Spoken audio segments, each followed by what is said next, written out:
I'm Sergeant Rory Coleman, medical instructor at the 10th Battalion, 108th Training Regiment.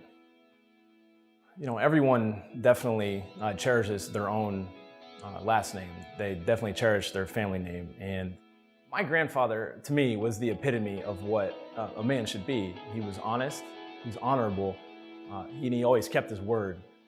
And I wanted to be like that, and I wanted to kind of emulate him and really, you know, make him proud in a sense, you know, for him, but also for me. And I think that was a huge reason why I joined, because I saw the man he became and the opportunities that, you know, he seized. That's, it was something else. He definitely inspired me in that way. How my mom took me going into the military, I had to do some serious finessing. And, you know, I'd kind of flirted with the idea beforehand with my mom, and immediately she shot it down. She said, there's no way, no way, no way. So about 2 weeks after I had, you know, signed the initial contract, I kind of figured out a way how to just kind of break it to my mom. I just kind of walked up to her and I told her, and it got pretty dramatic, got pretty emotional right there. But, you know, eventually I explained my reasoning to her and, you know, explained what it could do for me. And she was on board from that point on. I wanted to be a medic from the get-go. I definitely want to be a medic. I have the passion inside me to help others. The first day of my medic training, they took us into a theater. They took all of us in the class into a theater, and they showed on the big screen actual combat trauma footage. You know, 18-year-old me is looking like, oh, what have you just done? What have you signed up for? I was not ready for it at all. I was scared out of my mind. I wasn't ready to accept the responsibility of, you know, if people are injured, their lives are in your hands. You know, there's no, you know, taking off days or not paying attention on tests or even cheating on tests, because then you don't know the information. And, you know, that was a lot to swallow at a young age. You know, 18 years old, these guys' lives are in your hands. And if you mess up, they're not going back home to their family. Once you accept that, then you can move on. And I think, you know, I definitely talked to my dad a lot during that time. And he was kind of able to, you know, let me see the bigger picture and let me, you know that I can do it.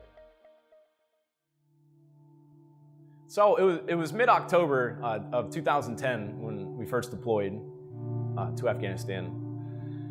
And the real, like, visceral moment when I first stepped onto Afghanistan, I just kind of looked around, looked over left, looked right, nothing but mountains and desert and, you know, just sand everywhere. I kind of said to myself, holy shit, man, what have you just gotten yourself into?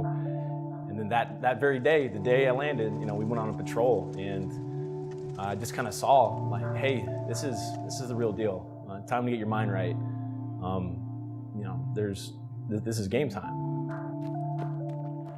So about mid-afternoon on September 12, 2011, we were responding as QRF, which is Quick Reaction Force, to actually some Czech soldiers that had been in contact with enemy forces. So, you know, we go out, and all of a sudden, you know, we start getting in contact, but it's extremally close, and it's closer than it normally is. You know, they're throwing grenades, we're firing back, we're throwing grenades, and we called an airstrike on the area where they were firing from, and they dropped a 500-pound JDAM that just demolished this entire Kalat complex, which is the housing complex there.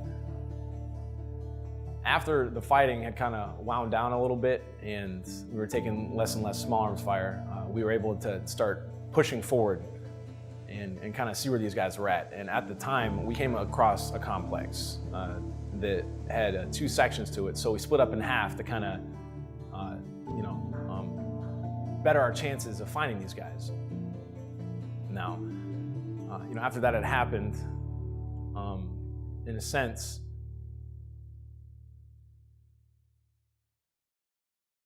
this is tough stuff. Okay. So in short, what happened was I had dismounted from my vehicle and began making my way around the complex.